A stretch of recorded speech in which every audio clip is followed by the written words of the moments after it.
আমরা যেন টি-20 বিশ্বকাপ খেলতে পারি। আমরা 2টা চিঠি দিয়েছি। চিঠি দেওয়ার পর আমরা আইসিসির যে উত্তর সেটার প্রত্যাশা করছি। আজ আমাদের সঙ্গে রয়েছেন মাশরাফি। আপনাকে আমাদের অনুষ্ঠানে স্বাগত জানাই। আপনি আমাদের সাথে যোগ দিয়েছেন, সেজন্য আমাদের কৃতজ্ঞতা জানবেন। আমাদের সাথে আরো থাকছেন ঢাকা বিশ্ববিদ্যালয় আইন বিভাগের অধ্যাপক আসিফ নজরুল। অধ্যাপক আসিফ নজরুল, আপনি আমাদের সাথে যুক্ত হয়েছেন, সময় দিয়েছেন, সেজন্য আপনাদের প্রতি আমাদের সবার কৃতজ্ঞতা। এসি যারা বলেছেন যে তারা দেখতে চান না, তাদের কারণ হচ্ছে তারা আসলে ক্যাপ্টেন না, আপনাকে মানে প্লেয়ার হিসাবে তারা এত বেশি মিস করেন, মানে এটা কোনো নেগেটিভ জায়গা থেকে না। তারা মনে করেন যে আপনি আবার ফিরে আসলে আপনাকে বাংলাদেশ দলের দায়িত্বটা আপনি নিতেই পারেন। এখন ক্রিকেটার হিসাবে যেটা আপনারা দেখেছেন সেটা হচ্ছে যে আমি খেলোয়াড় ছিলাম, খেলোয়াড় থেকে আমি ক্যাপ্টেন হয়েছি। তো ক্যাপ্টেন হওয়ার পরে খুব স্বাভাবিকভাবেই আমি যদি ভালো হয় হয়তো অনেক সময় আমাকে যেতে হয়নি প্রেস কনফারেন্সে, বা আমাকে যদি কেউ ম্যান অফ দি ম্যাচ হয় তারা গিয়েছে। তো ম্যাচ যখন হেরেছি তখন আমি গিয়েছি, তো বা আমরা কোথায় কি ভুল করেছি বা যে দায়বদ্ধতা সেগুলো আমাকে কাঁধে নিতে হয়েছে। এবং আপনি আমার যতগুলো প্রেস কনফারেন্স আছে সবগুলো ঘাটলে দেখবেন যে আমি সবগুলো দায়ী আমরা ব্যর্থ হয়েছি বা আমি ব্যর্থ হয়েছি বা আমার লিডারশিপটা জায়গায় থাকতে পারিনি। এটা কিন্তু এটা তো একটা রাজনৈতিক জায়গা, প্রথম বিষয়। দ্বিতীয় বিষয় হচ্ছে এটা জাতীয় বিষয় হয়ে গিয়েছে। আবার এই আমি আমার দলের ক্যাপ্টেনও না, আমি আমার দলের অধিনায়কও না, আমি আমার দলের সহ অধিনায়ক। আপনি সর্বশেষ আমরা দেখেছি যে আপনি খেলোয়াড়দের অধিকার নিয়ে একটি সংবাদ সম্মেলন করেছিলেন, খেলোয়াড়রা আপনাদের পাশে ছিলেন এবং কিছু কিছু বিষয় যেগুলি খুবই যৌক্তিক বোর্ডের কাছে আপনি আসলে উপস্থাপন করেছিলেন। সেই দাবিগুলি সম্পর্কে বা সেই বিষয়গুলি নিয়ে আপনি আর কোনো খোঁজ রাখছেন কিনা, বা কেউ আপনার কাছে আর কোনো কিছু বলছে কিনা? আমরা যেন টি-20 বিশ্বকাপ খেলতে পারি, কারণ আমাদের ক্রিকেটাররা এটা কষ্ট করে অ্যাচিভ করেছে। কিন্তু আমাদের যে নিরাপত্তা ঝুঁকি ভারতে খেলার ক্ষেত্রে, সেই নিরাপত্তা ঝুঁকি পরিস্থিতির কোনো পরিবর্তন ঘটে নাই। আমাদের যে নিরাপত্তা ঝুঁকির যে আশঙ্কা তৈরি হয়েছে, এটা কোনো বায়বীয় বিশ্লেষণ বা ধারণা থেকে হয় নাই, এটা একটা সত্যিকারের ঘটনার থেকে হয়েছে, যেখানে আমাদের দেশের একজন সেরা প্লেয়ারকে উগ্রবাদীদের কাছে মাথা নত করে ভারতীয় ক্রিকেট বোর্ড তাকে ভারত থেকে বের করে দিচ্ছে, সোজা কথা বের করে দিতে বলেছে। তো এখন আইসিসি যে টুর্নামেন্টটা তো ভারতেই হবে। আইসিসি আমাদেরকে যতই বলুক নিরাপত্তা আশঙ্কা নেই, আইসিসি নামে তো আলাদা কোনো দেশ নাই। যেই দেশে আমার একটা প্লেয়ার নিরাপত্তা পায় নাই, এবং যেই দেশে ভারতীয় ক্রিকেট বোর্ড সরকারের একটা এক্সটেন্ডেড পার্ট, তারাই আমার প্লেয়ারকে উগ্রবাদীদের চাপে নিরাপত্তা দিতে ব্যর্থ বা অনীহ হয়েছে, সেই দেশেই খেলা হচ্ছে। সেই দেশের পুলিশ, সেই দেশের সিকিউরিটি এজেন্সিরই দায়িত্ব হবে ক্রিকেটারদেরকে নিরাপত্তা দেওয়া। তো আমরা তাহলে ওই ঘটনার পরে কি এমন চেঞ্জ হয়েছে ভারতের, যে আমরা ভাবতে পারবো যে ভারতে আবার কোনো উগ্রবাদী আস্ফালন হবে না, এবং ভারত আমাদেরকে মুস্তাফিজকে নিরাপত্তা দিতে পারে নাই। তো কি হয়েছে, আমাদের ক্রিকেটারদের, আমাদের সাংবাদিকদের, আমাদের দর্শকদের সবাইকে নিরাপত্তা দিতে পারবে? এটা আমরা কিসের থেকে কনভিন্সড হব? আমাদেরকে এই বিষয়ে কনভিন্স করার জন্য আইসিসি কোনো চেষ্টা করে নাই। আইসিসি আসল যে ইনসিডেন্ট সেটাকে বাদ দিয়ে তার স্ট্যান্ডার্ড যে সিকিউরিটি প্রসিডিউর সেগুলো নিয়ে আলোচনা করেছে। যেখান থেকে গ্রিভান্সটা, সেই ঘটনা নিয়ে আইসিসি কোনো স্ট্যান্ড নেয় নাই ঠিক মতো। এমনকি ভারত সরকারের পক্ষ থেকে যে আমাদের কনভিন্স করানোর চেষ্টা করা যে যেই ঘটনাটা ঘটেছে মুস্তাফিজের ক্ষেত্রে এটা একটা আইসোলেটেড ঘটনা, বা আমরা এটার জন্য সরি, আমরা এই ব্যবস্থা নিচ্ছি, তোমাদের দর্শক, তোমাদের সাংবাদিক, তোমাদের খেলোয়াড়দের জন্য কোনো রকম যোগাযোগের চেষ্টা করে নাই, কোনো রকম কনভিন্স করার চেষ্টা করে নাই। ফলে আমাদের ডিসিশন পরিবর্তন হওয়ার কোনো রকম স্কোপ নাই। আমরা এখনো আশা করব, আমরা মনে করি আমরা আইসিসি থেকে সুবিচার পাই নাই, আমরা এখনো আশা করব আইসিসি সুবিচার করবে। আমাদের যে বিশ্বকাপ খেলার যে অধিকার, যেটা শ্রীলঙ্কাতে আমাদের খেলার সুযোগ রয়েছে, এরকম বহু নজির পৃথিবীতে আছে যে অন্য একটা ভেন্যুতে সিকিউরিটি রিস্কের কারণে খেলা হচ্ছে, আমাদের এখানে জেনুইন সিকিউরিটি রিস্ক আছে।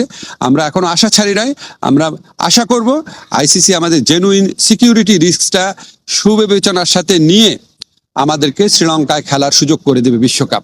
আমরা সেই আশাবাদ দিয়ে এখনো অপেক্ষা করছি। আমি আজকে ক্রিকেটারদের সাথে যখন কথা বলেছি, আমি প্রথমেই বলেছি ক্রিকেটারদের সাথে আমার যা কথা হবে সেটা আমাদের ব্যক্তিগত ব্যাপার, আমাদের প্রিভিলেজ কমিউনিকেশন। তাদের কারো কথা আমি সাংবাদিকদের বলবো না, তারা নিজেরা বলতে চাইলে বলবে। আমার কোনো কথা তাদেরকে কি বলেছি সেটাও বলবো না, শুধু এইটুক বলবো, কারণ এটা একটা প্রিভিলেজ কমিউনিকেশন। আমি যদি বলি যে ক্রিকেটাররা কি বলেছে সব আপনাদের বলবো, তাহলে তো ওরা মন খুলে কথা বলতে পারবে না। আমাদের এই সাক্ষাতের উদ্দেশ্যটা ছিল আমরা সরকার কেন এই সিদ্ধান্তটা নিয়েছে সেটা তাদের ব্যাখ্যা করে বুঝিয়ে বলা, কনটেক্সটটা বলা, আমার কাছে মনে হয়েছে যে তারা এটা বুঝতে পেরেছে, এটাই পারপাস ছিল, আর কিছুই না। আর তারা কি বলেছে সেটা বলার অধিকার আমার নাই। বিশ্বকাপ খেললে বাংলাদেশে কি ক্ষতি হবে সেটাও আপনাদের বিবেচনা নেওয়া উচিত। মাথা নত করে নিজের দেশের মানুষকে সিকিউরিটি রিস্কের মধ্যে ফেলে এই আঞ্চলিক রাজনৈতিক পরিস্থিতি বিবেচনা না করে একটা জেনুইন রিস্কের মধ্যে নিজের দেশের শুধু খেলোয়াড় না, দর্শক এবং সাংবাদিকদেরকে ঠেলে দিলে কি ক্ষতি হতে পারে সেটাও আপনাদের সবার বিবেচনা নেওয়া উচিত। আপনার যে এই সময়টা, যে সময়টার মধ্যে আপনি আসলে ক্রিকেট খেলতে পারছেন না, এই সময়টা আপনি কিভাবে কোপ আপ করছেন, যে মানে দলের ভেতরে বাইরে আপনার যে অবস্থান সে সবকিছু মিলিয়ে? আমি এইমাত্র রাজনীতিটা শুরু করেছি, তো আমাকে আইদার উপদেষ্টা মণ্ডলীতে থাকতে হবে হয়তো, বা আমাকে ওই দায়িত্বটা পাইতে হবে যে আমি যে কথা বলবো, বা সেরকম সুযোগ না পাইলে তো আসলে আমার কথা বলার সুযোগ থাকে না।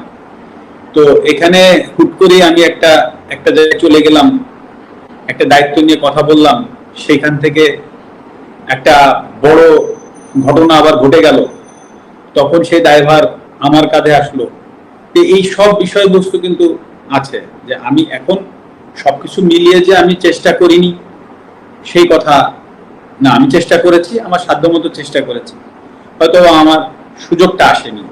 আর সর্বোপরি এখানে তো আমি কারো দোষ দিব না বা দোষ দিতে যাচ্ছিও না।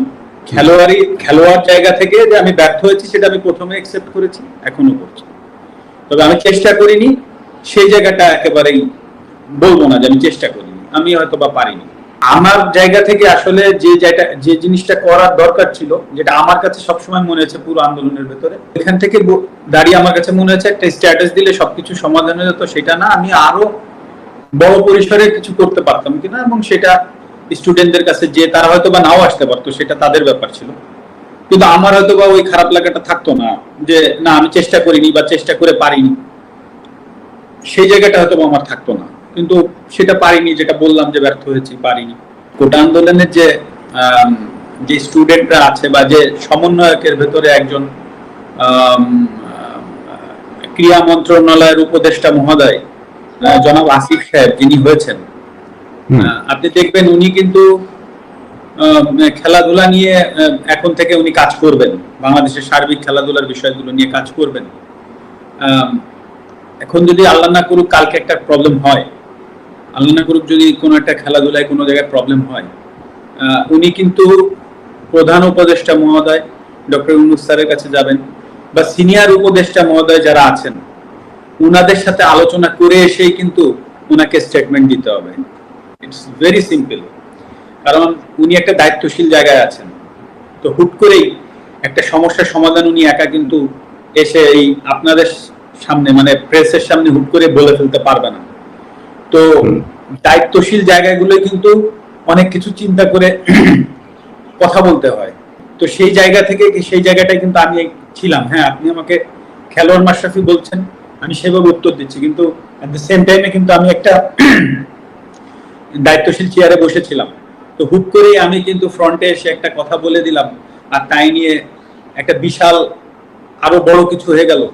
সেটার ট্যাকেল দেওয়ার ক্ষমতা আদৌ আমার আছে কিনা, বা বর্তমানে যারা কাজ করবেন তাদেরও কিন্তু এই জিনিসগুলো ভেবেচিন্তে কাজ করতে হবে। তো এটা কিন্তু ভেরি সিম্পল ব্যাপার। তো আমি যেটা বলতে চাচ্ছি যে হ্যাঁ আমি ব্যর্থ হয়েছি, কিন্তু আসলে আমারও তো সীমাবদ্ধতা আছে বা ছিল, এটাও কিন্তু সত্য কথা। কিন্তু সেটাকে যে আমি এক্সকিউজ হিসেবে দাঁড় করাচ্ছি সেটা না, কারণ মানুষের দাবি ছিল, কারণ প্রথমত আমি একজন খেলোয়াড়, তারপরে আমি সংসদ সদস্য। কারণ আমি খেলোয়াড় থেকে আমার পরিচয় মাশরাফি না হলে আমি অবশ্যই ওই সংসদ সদস্যে আমার যে ডাক নাম ছিল, আমার নড়াইলের মানুষ চিন্ত কৌশিক নামে, সেই নামে আমি নিশ্চয়ই সংসদ সদস্য হইতে পারতাম না। তো খেলোয়াড় মাশরাফির জায়গায় যে আমি ব্যর্থ হয়েছি সেটা কিন্তু আমি একবারও বলছি না। বাট আপনি এট দ্য সেম টাইমে ভাবেন যে আমি একটা সংসদ সদস্য ছিলাম একজন, সেই পজিশন থেকে হুট করে আমি একটা মন্তব্য করার থেকে বরঞ্চ আমি ওইখানে যে সমাধানের চেষ্টা করাটা আমার জন্য আরো ইজি হইতো, বা আমি সেটাই চেষ্টা করেছি, সেটা হয়তো আমি পারিনি। সেটাই আমার ব্যর্থতা। আমি বিগত যে 5-5.5 বছর কাজ করেছি, তো আমি যখন বাড়ি গিয়েছি তখন রাত 1টা-2টা পর্যন্ত মানুষ এসেছে, বা যে কোনো মানুষ, মানে আমি সবসময় একটা জিনিস বিশ্বাস করতাম যে আমাকে সবাই ভোট দিবে না, আমাকে সবাই পছন্দ করবে না, এটাই স্বাভাবিক। কিন্তু আমি যখন সংসদ সদস্য হয়েছি, আমি প্রত্যেকটা নড়াইলের প্রত্যেকটা মানুষের, মানে পুরো নড়াইল তো না, নড়াইলে 2টা আসন, নড়াইল দুই আসনটা হচ্ছে আমার, যেটা সদর, সদর এবং লোহাগাড়া উপজেলা মিলিয়ে। তো এইখানের প্রত্যেকটা মানে মানুষের এমপি আমি সেইভাবেই চিন্তা করেছি এবং সেইভাবেই কাজ করেছি। আমার মতের বিরুদ্ধে অনেকে কথা বলতে পারে, আমার দলের বিরুদ্ধে অনেকে কথা বলতে পারে, আমাদের সাথে মতামত নাও মিলতে পারে। তো এই জিনিসগুলো আমি কখনো দেখিনি। যার যেটা প্রয়োজন হয়েছে, সে যদি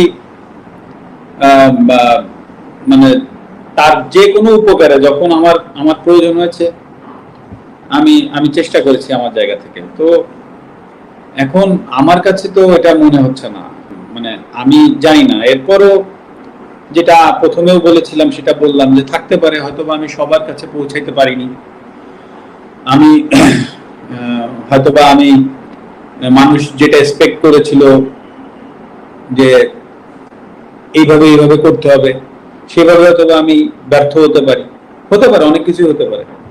তবে আমার জানা মতে আমি নড়াইলের জন্য আমার সম্ভাব্য যা কিছু ছিল,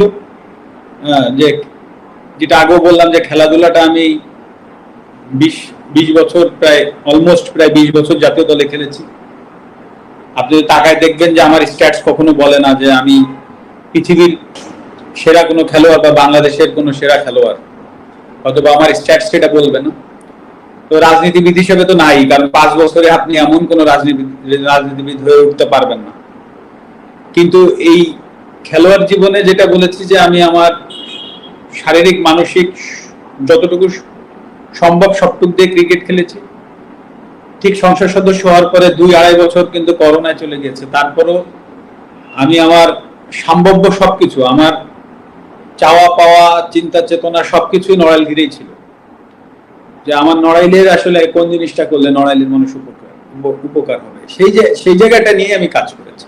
যখন ওইটা হয়, আমার বাড়ির সামনেই বাড়ি হচ্ছে সভাপতি মহোদয়, ওনার বাড়ি প্রথমে ভেঙে ফেলে, ওনার গাড়িতে আগুন দিয়ে যায়।